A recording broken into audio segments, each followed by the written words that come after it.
Right, hello all. As usual, I am sharing my experiences of my progression through the transport industry, and I've, in my infinite wisdom, elected to do the CPC course, which I have to do if I want to get back in a 7.5 ton truck. Because although I passed my test before, well, I passed my test in 1987, but passed my test, which means I don't have to do the test to drive the truck.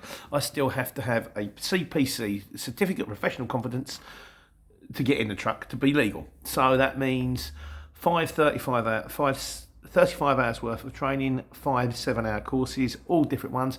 Today was the first one.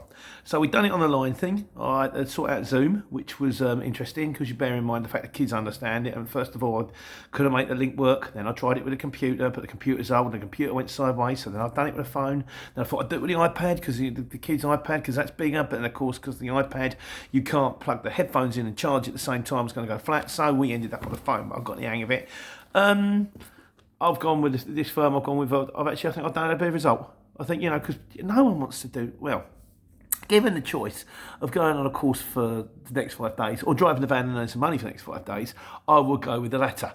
But you have to do the stuff, and I understand why you've got to do the stuff because it kind of is going to make you safer on the road and all this kind of stuff. And the guy I think is very good. His name's Mick. He's from Liverpool. He reminded me a little bit of Peter Capaldi. I don't know why, but I think just facially he was a bit, sort of had that sort of angular kind of facing, going on there. And he was entertaining. I mean, a lot of them, I've been lucky on the driving courses I've been on.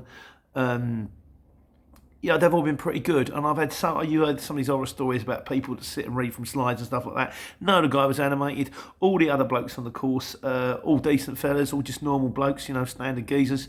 I will say I felt a little bit like a newbie, if you know what I mean, in the fact that they're kind of, most of them were driving trucks. I'm a class 2, I'm a class 1, and they kind of done it all before, and I just used to drive a 7.5 ton when I took my stuff to and from market. There was me and there's another guy, Andrew, who's kind of in the same boat with the courier drivers with the Luton vans that are trying to jump into like 7.5 tons. So we're almost like the I feel a bit underqualified to be on the course, to be honest with you. Having said that, the fact that I've gone for an operators as well, which I'd mentioned, got a few decent points on that. So I'm just going to give you an idea. Right, today's course, walk round checks and load security. So if you're going to go on a CPC, obviously I've been on it for 7. I've just done 7 hours of this. So I'm not exactly going to tell you everything that this guy's told me in the last 7 hours in the next 3 minutes. I'm just going to give you a rough idea of what you've got to expect, okay?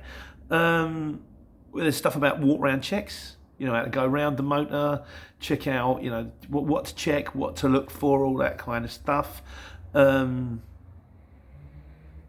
else did we do? We've done. I need to get I found out I need to get myself a driver's card. I'll do that. I've got to apply for that. A taco card. You told me all about this.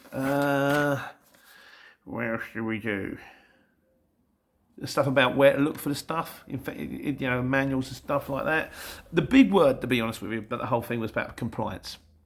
And what you have to, that is the main one I would say that we come through today. The main thing is how to be compliant so that you're safe, you get home, and so that if you do get a tug by the DVSA or VOSA or whatever it is, they're going to walk around and go, that's okay, son, on you go, rather than getting hit with the fines, It's that we categorise the fines. You're £50 on the spot fine, £100 on the spot fine, up to £300 with endorsements and the card, and I'm sitting thinking, oh, God. But the thing is, if you comply, you ain't going to come unstuck, are you, really? So, that was the big thing. There was the thing about compliance.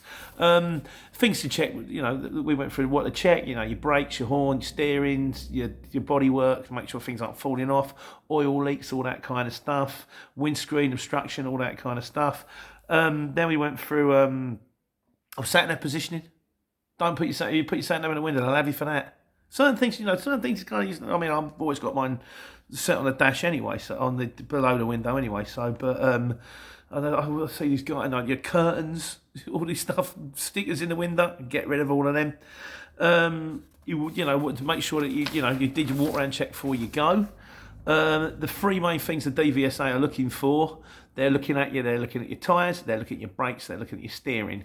And also there's certain things, as we did this further on, there are certain vehicles that they're going to go for, that, you know, sort of if you're in a certain particular vehicle, or you're carrying a particular load, and also, you know, if they go past you, like your straps are a little bit untidy, your curtains a little bit untidy, it's all a bit of a red light. So yeah, and then we went through like how to properly secure a load, and I think where to put it, and the gap between the things about you know, how do you put, I can't remember what I use now, but you know, you've got to have it up against the headboard, but of course if it's too heavy you can't have it up against the headboard because it puts your front axle over, so you need it nearer the back, and what to do to get it nearer the back, and that kind of took all day.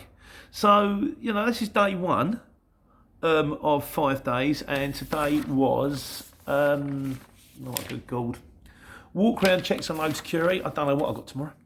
I'll find out.